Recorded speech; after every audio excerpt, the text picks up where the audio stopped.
भोलेनाथ की गाना कभी नाथ की गाना कोई याद नहीं।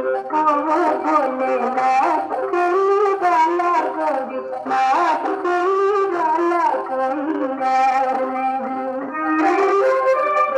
ऐसा बिगड़ बनाने वाला कोई याद नहीं।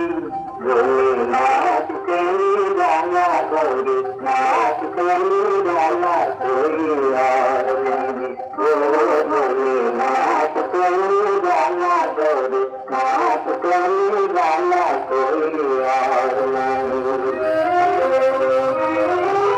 उनका डबरू डब डब बोले अंग बंद गुरु को भेद खोले।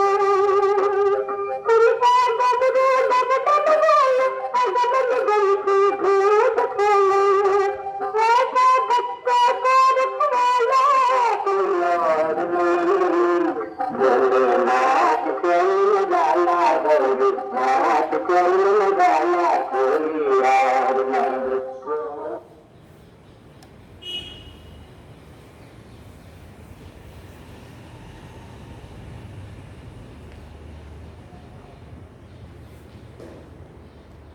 ओम शांति।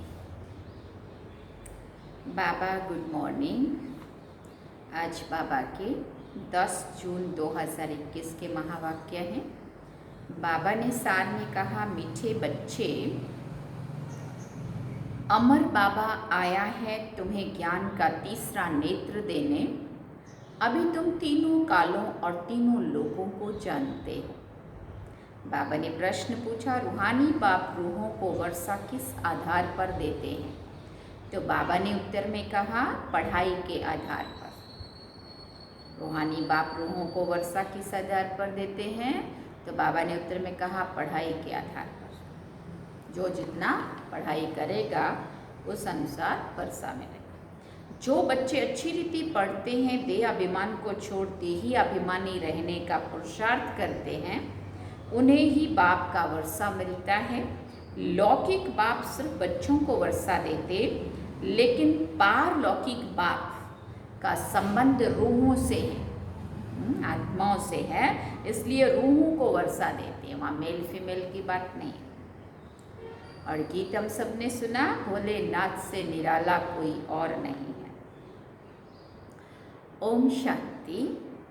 रूहानी बच्चे रूहानी बाप से अमर कथा सुन रहे हैं, इस मृत्यु लोक से अमर लोक में जाने के लिए। निर्वाण धाम को अमर लोक नहीं कहा जाता। अमर लोक जहाँ तुम अकाले मृत्यु को नहीं पाते हो, इसलिए उनको अमर लोक कहा जाता है। रूहानी बाप जिनको अमरनाथ कहा जाता है, जरूर अमर लोक में ले जाने के लिए मृत्यु लोक में कथा सुनाएंगे। 3 कथाएं भारत में ही मशहूर है। हम सभी जानते वो 3 कथाएं कौन सी? बताएंगे, सोचना मन में। 3 कथाएं, तिजरी की कथा, सत्यनारायण की कथा और अमर कथा। बाबा कहते अमरनाथ अमर कथा जो अमरनाथ में सुनाई थी, सत्यनारायण की कथा और तिजरी की कथा, तीसरा नेत्र लेने की कथा। भक्ति मार्ग में जो तिजरी का अर्थ, भक्ति मार्ग में तो कोई तिजरी का अर्थ नहीं समझते। तिजरी माना तीसरे अंक, जो ज्ञान का तीसरा नेत्र अभी हमें बाप के द्वारा मिलता है। तो ये कथा हम सुन रहे हैं, यही वाली, तो इसी को ही सत्यनारायण की कथा बोलते हैं, जिससे हम सही में सच में लक्ष्मी नारायण, मनुष्य से देवता बनते, नर से नारायण बनते। और इसी कथा से ये जो बाबा की हम बातें सुनते, इसी से ही हमें ज्ञान का तीसरा नेत्र खुलता है, मन समझ मिलती है।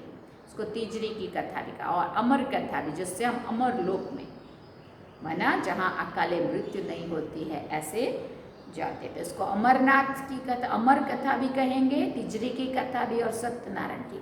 ये 3 in 1 है।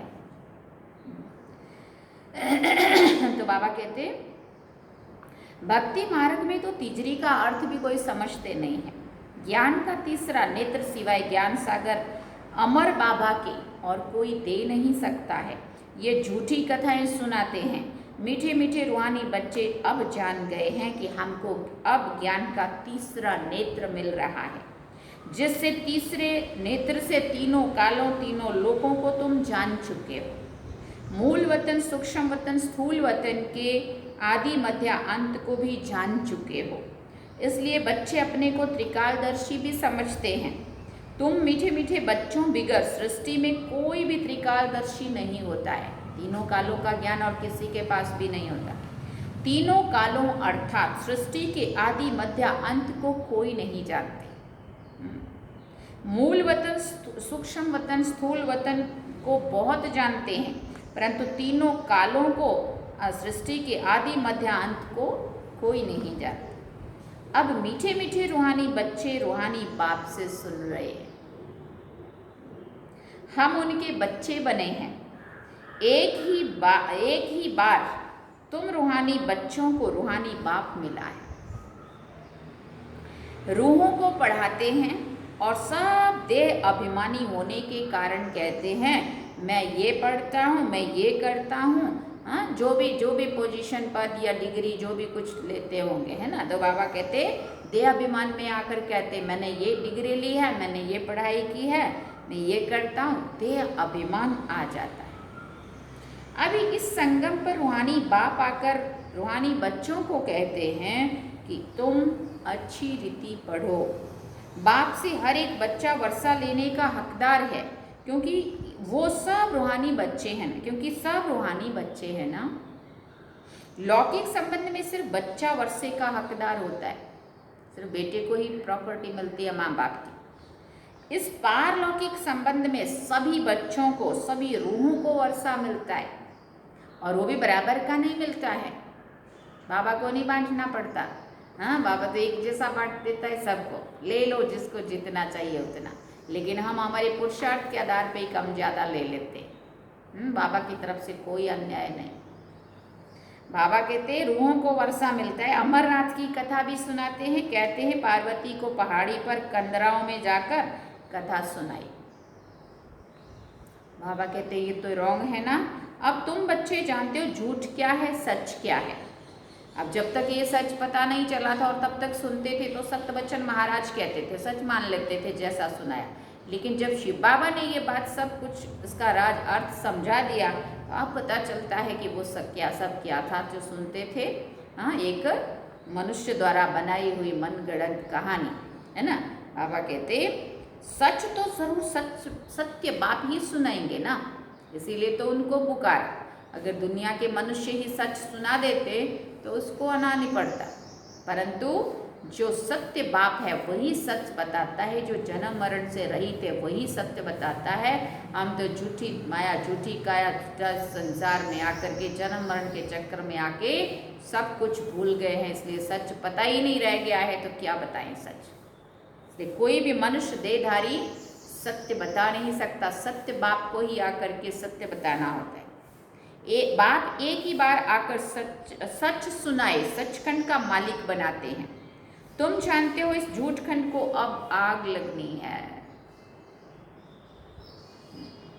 ये जो कुछ देखने में आता है ये नहीं रहेगा, समय बाकी थोड़ा है। देखो कितना इशारे बाबा के रोज रोज मिलते हैं। ये शिव बाबा का ज्ञान यज्ञ है। जैसे लौकिक संबंध में भी बाप यज्ञ रचते हैं ना, कोई रुद्र यज्ञ रचते हैं, कोई गीता यज्ञ रचते हैं, कोई रामायण यज्ञ रचते हैं। ये है शिव बाबा वा रुद्र ज्ञान यज्ञ, और बाबा ने कहा ये अंतिम यज्ञ है और इसमें सब कुछ स्वाहा होना है। बाबा ने कहा तुम्हारे शरीर भी इसमें स्वाहा होंगे, जो भी व्यक्ति, वस्तु, वैभव, सारी दुनिया इसमें स्वाहा हो जाएगी। ये अंतिम यज्ञ है। तुम जानते हो हम अमरपुरी में अब जा रहे हैं, बाकी थोड़े मिनट का अब रास्ता है। देखो बाबा ने तब कहा था थोड़े मिनट का रास्ता है, और अब सच में अभी हम कहाँ आके खड़े हैं। कोई भी मनुष्य को ये पता नहीं है, अब पता चलने लगा है। हम लोग समझने लगे। वो तो कह देते हैं मृत्यु लोक से अमर लोक में जाने के लिए 40,000 वर्ष अभी और पड़े हैं, और अभी एक वायरस ने इतना हिला दिया जो सब समझने लगे कि अभी 40,000 वर्ष नहीं पड़े हैं, ये दुनिया तो मौत के मुंह में आ रही है। अमर लोक सत्युग को कहा जाता है। तुम बच्चों को अभी बाबा सन्मुख बैठ अमर कथा, तिजरी की कथा, सत्यनारायण की कथा सुना रहे हैं। भक्ति मार्ग में तो क्या क्या होता है वो तो देखा, भक्ति मार्ग का कितना विस्तार है। जैसे झाड़ का बड़ा विस्तार होता है, वैसे ही भक्ति का भी बड़ा कर्मकांड का झाड़ है। यज्ञ, तप, नेम, जप, तप आदि कितना करते हैं। इस जन्म के भक्त तो बहुत बैठे हैं, मनुष्यों की वृद्धि होती रहती है। तुम भक्ति मार्ग में आए हो तब तो दूसरे धर्म स्थापन हुए हैं ना। हर एक का अपने धर्म से कनेक्शन है, हर एक की रस्म रिवाज अलग है। भारत अमरपुरी था, अब भारत मृत्यु लोक है। तुम आदि सनातन देवी देवता धर्म वाले थे, परंतु अब पतित होने के कारण तुम अपने को देवता नहीं कहला सकते। ये तुमको भूल गया है कि हम 100 देवता थे। अगर बाबा या आके याद नहीं दिलाता तो हमें तो यही पता था ना, देवताएं तो ऊपर रहते और स्वर्ग ऊपर है, ऊपर देवताएं रहते और हम तो ऐसे। ऊपर माना सतो प्रधानता की बात है, श्रेष्ठता की बात है। जब हमारे धर्म कर्म श्रेष्ठ थे तो हम ऊंच थे, ऊपर थे, ऊंचाई पे थे, और अब हम नीचे आ गए माना क्या हुआ, गिरावट आई, अंदर आत्मा में गिरावट आई तो नीचे आ गए। तो उन्होंने क्या समझ लिया, ऊपर स्वर्ग है और नीचे नरक है। तो ऊपर नीचे उन्होंने ये दुनिया और वो दुनिया समझ लिया। बाकी वास्तव में बाबा ने कहा ना, दुनिया तो एक है, वही नई सो पुरानी। तो ये नई दुनिया थी माना हम देवताएं धर्म कर्म श्रेष्ठ थे, ऊंचाई पे थे, और हम अपने धर्म कर्म में ही हमारे में गिरावट आई, आत्मा में गिरावट आई। तो आज हम है उसी दुनिया में, उसी भारत में, लेकिन परिवर्तन क्या हुआ, हमारी आत्मा के अंदर गिरती कला हुई। तो बाबा कहते ये तुमको भूल गया है कि हम 100 देवी देवता थे। जैसे कहते हैं ना, क्राइस्ट ने हमारा धर्म स्थापन किया तो हमारे क्रिश्चियन चले आए हैं। ऐसे नहीं कि यूरोपियन धर्म के हैं। वैसे तुम हिंदुस्तान में रहने वाले अथवा भारत में रहने वाले देवी देवता धर्म के हो, परंतु अपने को देवता कहला नहीं सकते हैं। समझते हो हम तो नीच, पापी, कंगाल, विकारी हैं। भक्ति मार्ग में मनुष्य बहुत दुखी होते हैं तो बाप को ही पुकारते हैं। ये सिर्फ तुम ब्राह्मण बच्चे ही जानते हो कि जिस बाप को पुकारते आए हैं वो हमको बेहद का वर्षा देने के लिए अमर कथा सुना रहे हैं। हम अमरपुरी के मालिक बनने वाले हैं। अमरपुरी को स्वर्ग कहा जाता है। तुम कहेंगे हम स्वर्गवासी बनने के लिए पुरुषार्थ कर रहे हैं। फिर बाबा ने कहा, कलयुग में मनुष्य मरते हैं तो कहते हैं स्वर्गवासी हुआ। अब उसने कोई स्वर्ग में जाने के लिए पुरुषार्थ थोड़ी किया। भले इस जन्म में पाप ही पाप किए होंगे, दुखी दुख दिया होगा, फिर भी जब कोई देह त्याग करेगा तो अपन क्या कहते हैं, फलाना चला गया स्वर्ग, सिधार गया, चला गया स्वर्ग। अब पाप कर्म करने से कोई स्वर्ग में तो नहीं जाते हैं, उसके लिए पुरुषार्थ तो करना पड़ता है ना, कर्मों में श्रेष्ठता तो लानी पड़ेगी ना। तुम तो पुरुषार्थ कर रहे हो अमरपुरी वैकुंठ में जाने के लिए। पुरुषार्थ कराने वाला कौन है, बाबा पूछते हैं। अमर बाबा, जिसको अमरनाथ भी कहा जाता है। इस यज्ञ को पाठशाला भी कहा जाता है। दूसरे कोई पाठशाला को यज्ञ नहीं कहा जाता। यज्ञ अलग रचे जाते हैं जिसमें ब्राह्मण लोग बैठ मंत्र पढ़ते हैं। बाप कहते हैं ये तुम्हारा कॉलेज भी है, यज्ञ भी है, दोनों इकट्ठे हैं। तुम जानते हो इस ज्ञान यज्ञ से विनाश ज्वाला प्रज्वलित हुई है, इसमें सारी दुनिया स्वाहा होनी है, फिर नई दुनिया बननी है। इनका नाम ही है महाभारी महाभारत लड़ाई। इस जैसी लड़ाई और कोई होती नहीं है। जब हम छोटे छोटे थे तब सुना था तीसरा महायुद्ध माना लास्ट होगा। तो बाबा कहते हैं ये अंतिम युद्ध है। इस युद्ध जैसा, इस लड़ाई जैसा और कोई युद्ध होता नहीं। कहते हैं युद्ध में मुसलों से लड़ाई हुई, तुम्हारे साथ लड़ाई तो है नहीं। इसको महाभारत लड़ाई क्यों कहते हैं? भारत में तो एक ही धर्म होता है ना, मौत तो बाहर है, यहाँ लड़ाई की बात नहीं है। बाप समझाते तुम्हारे लिए नई दुनिया चाहिए तो जरूर पुरानी दुनिया का विनाश तो होगा ना, और उसके लिए कुछ ना कुछ तो निमित्त बनेगा ना। तुम बच्चों की बुद्धि में विराट रूप का भी सारा ज्ञान है। ये भी समझते हो जो कल पहले आए थे वही आएंगे देवता बनने के लिए। बुद्धि का काम है, हम जितने ब्राह्मण बने हैं अब फिर देवता बनेंगे। प्रजापिता ब्रह्मा भी गाया हुआ है। परमपिता परमात्मा ब्रह्मा द्वारा मनुष्य सृष्टि रचते हैं, इसलिए ब्रह्मा को प्रजापिता कहते हैं। परंतु कैसे कब रचते हैं ये कोई नहीं जानता है। ब्रह्मा ने सृष्टि रची सब मानते हैं पहले से भी, शास्त्रों में भी लिखा है ब्रह्मा ने सृष्टि रची, परंतु कब रची, कैसे रची, ब्रह्मा कैसे बना, शिव बाबा ने कैसे ब्रह्मा बाबा के द्वारा सृष्टि की स्थापना का कार्य शुरू किया, ये किसी को भी कुछ क्लियर नहीं है जब तक बाप आके ना बताएं। बाबा कहते क्या शुरू में मनुष्य नहीं है जिनको रचते हैं, बुलाते ही हैं पतित पावन आओ। नया बनाओ नहीं कहते, लेकिन परिवर्तन लाओ, पतितों को पावन बनाओ, मैली हो गई आत्मा उसको साफ कर दो, धुलाई कर दो। तो जब मनुष्य पतित होते हैं तभी तो बाप आते हैं ना। दुनिया को बदलना है तुमको, बाप नई दुनिया के लायक बनाते हैं। अभी सब तमो प्रधान पुरानी दुनिया में हो, फिर से तो प्रधान बनना है। बाप ने समझाया है हर एक मनुष्य मात्र को हर चीज को सतो रजो तमो में आना होता है। दुनिया नई से पुरानी जरूर होती है, कपड़ा भी नया पहनते फिर पुराना होता है। तुमको ज्ञान मिला है, सच्ची सत्यनारायण की कथा अभी तुम सुन रहे हो। गीता है सर्वशास्त्र में शिरोमणि, बाकी है उनके बाल बच्चे। जैसे ब्रह्मा की वंशावली वैसे गीता है मुख्य। ऊंचते ऊंच माँ बाप, बाकी हैं बच्चे। अभी माँ बाप से वर्षा मिल सकता है, बाकी कितने भी शास्त्र आदि पढ़ें, कुछ भी करें, वर्षा मिल ना सके। करके जो शास्त्र पढ़ते हैं उनकी बहुत कमाई होती है, वो तो हो गया अलग काल के लिए। यहाँ तुम बच्चे सुनते हो तो कितनी कमाई करते हो 21 जन्मों के लिए, विचार करो। बाबा कहते विचार करो कितनी कमाई होती है 21 जन्मों के लिए। वो एक सुनाएंगे, सब उनको पैसे देंगे। यहाँ बाप तुम बच्चों को सुनाते हैं, तुम 21 जन्मों के लिए कितने साहूकार बन जाते हो। वहाँ सुनाने वाले की जेब भरती है, भक्ति आदि करना प्रवृत्ति मार्ग वालों का काम है। तुम हो प्रवृत्ति मार्ग वाले, तुम जानते हो स्वर्ग लोक में हम पूज्य थे। स्वर्ग लोक में पूज्य थे माना सतयुग में, नहीं तो 84 जन्मों का हिसाब कहाँ से आए। ये है रूहानी ज्ञान जो सुप्रीम रूह ज्ञान सागर से मिलता है। पतित पावन बाप ही सबके सदगति दाता है। हम बच्चों को अमर कथा सुना रहे हैं, जन्म जन्मांतर झूठी कथा सुनते आए हैं।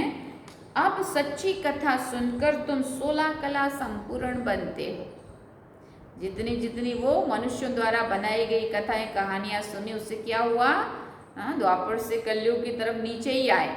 अब अगर ऊपर जाना है तो बाबा के द्वारा, सत्य बाप द्वारा भी हम सच्ची कथा सुन रहे हैं, जिससे 16 कला संपूर्ण बनते हैं। चंद्रमा को 16 कला संपूर्ण कहा जाता है, सूर्य के लिए नहीं कहते। तुम जानते हो हम आत्माएं भविष्य में सर्वगुण संपन्न 16 कला संपूर्ण बनेंगी। फिर आधा कल्प के बाद उनमें खाद पड़ जाती है। अभी तुम समझते हो हम फिर से सर्वगुण संपन्न 16 कला संपन्न 100 देवता फिर से बन रहे हैं। हम आत्माएं पहले अपने घर जाएंगी, हम आत्माएं पहले अपने घर जाएंगी, फिर हम शरीर धारण कर 100 देवता बनेंगी, फिर 100 चंद्रवंशी घराने में आएंगे। 84 जन्मों का हिसाब किताब तो चाहिए ना। किस युग में, किस वर्ष में कितने जन्म हुए, बाप ने 84 जन्मों की सच्ची सच्ची कथा अब सुनाई। पूरा डिटेल, कितने जन्म, कितने युग, कितना टाइम, कितनी कला, सब बताए। तुम बच्चों को कहेंगे तुम भारतवासी 84 जन्म लेते हो, अपने को एक तो ब्राह्मण समझना पड़े। मम्मा बाबा कहते हो ना, वर्षा शिव बाबा से लेते हो, ब्रह्मा बाबा द्वारा। ब्रह्मा भी उनका हो गया, ब्रह्मा से वर्षा मिल ना सके, ये भी भाई हो गया, आत्मा के नाते से भाई हो गया ना। ये शरीरधारी है ना, तुम सब बच्चे उस बाप से वर्षा लेते हो, इन ब्रह्मा से नहीं, इन ब्रह्मा से नहीं। जिससे वर्षा नहीं पाना है उनको याद भी नहीं करना है।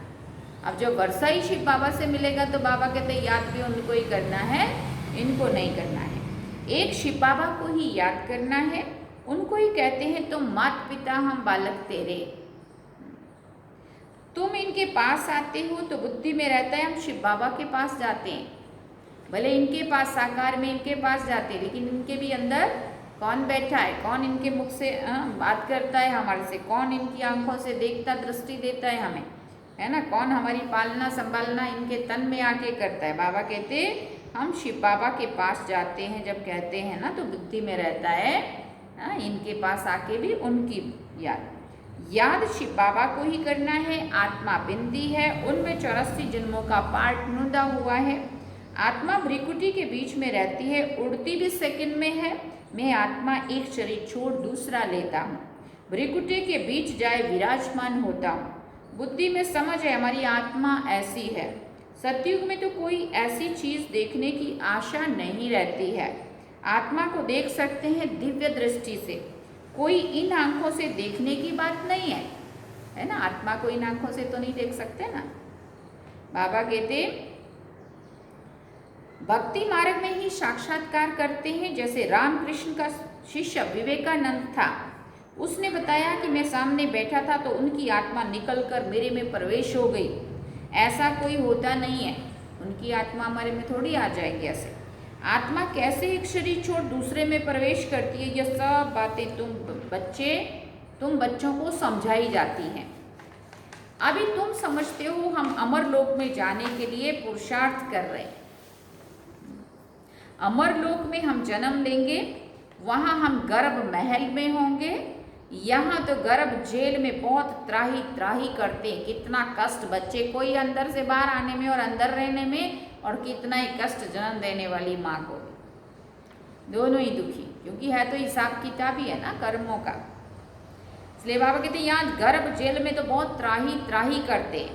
अब आधा कल्प के लिए बाबा तुमको सब दुखों से छुड़ाते हैं, तो कितना प्यार से ऐसे बाप को याद करना चाहिए ना। अच्छा, मीठे मीठे सिकिल दे बच्चों प्रति माता पिता बाप दादा का याद प्यार और गुड मॉर्निंग। रूहानी बाप की रूहानी बच्चों को नमस्ते। हम रूहानी बच्चों की रूहानी माता पिता बाप दादा को दिलवा जान सिकवा प्रेम से याद प्यार, गुड मॉर्निंग, नमस्ते, थैंक्स बाबा। अब धारणा के लिए मुख्य सार है। पहला पॉइंट, स्वयं को रूह समझ रूहानी बाप से पढ़कर पूरा वर्षा लेना है। सचखंड का मालिक बनने के लिए सच्ची कथा सुननी और सुनानी है।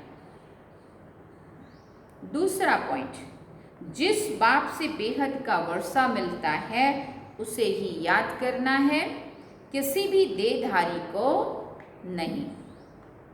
इस पुरानी दुनिया को आग लगनी है, इसलिए इसे देखते भी नहीं देखना है। बाबा ने कितना ये जबरदस्त इशारा दिया, इस दुनिया को आग लगनी है, इसलिए इसको देखते हुए भी नहीं देखना है, माना बुद्धि से उस तरफ नहीं जाना है। बाबा ने वरदान में कहा, मन मना भव की विधि द्वारा मन रस की स्थिति का अनुभव करने और कराने वाले सर्व बंधन मुक्त भव। मन मना भव की विधि द्वारा मन रस की स्थिति का अनुभव करने और कराने वाले सर्व बंधन मुक्त भव। जो बच्चे लोहे की जंजीरें और महीन धागों के बंधन को तोड़ बंधन मुक्त स्थिति में रहते हैं, वो कलयुगी स्थूल वस्तुओं की रसना व मन के लगाव से मुक्त हो जाते हैं। उन्हें देह अभिमान व देह के पुराने दुनिया की कोई भी वस्तु जरा भी आकर्षित नहीं कर सकती। जब कोई भी इंद्रियों के रस अर्थात विनाशी रस की तरफ आकर्षण ना हो, तब अलौकिक अतीन्द्रिय सुख व मन रस स्थिति का अनुभव होता है। इसके लिए निरंतर मन मना भाव की स्थिति चाहिए। इसके लिए, इस अवस्था के लिए निरंतर मन मना भाव की स्थिति चाहिए। बाबा ने स्लोगन में कहा, सच्ची सेवा वो है जिसमें सर्व की दुआओं के साथ खुशी की अनुभूति हो। सच्ची सेवा वो है जिसमें सर्व की दुआओं के साथ साथ खुशी की अनुभूति भी हो। ये है आज के महावाक्य। अच्छा, ओम शांति। सार में बाबा ने कहा, मीठे बच्चे, अमर बाबा आया है तुम्हें ज्ञान का तीसरा नेत्र देने। अभी तुम तीनों कालों और तीनों लोकों को जानते हो। और गीत क्या सुना? भोलेनाथ से निराला कोई और नहीं है, वो तो बिगड़ी बनाने वाला। चलो बाबा की याद। प्रभु से मिला है जीवन, प्रभु को कर दे अर्पण। प्रभु से मिला है जीवन, प्रभु को कर दे अर्पण। सबका भला हम करते चले,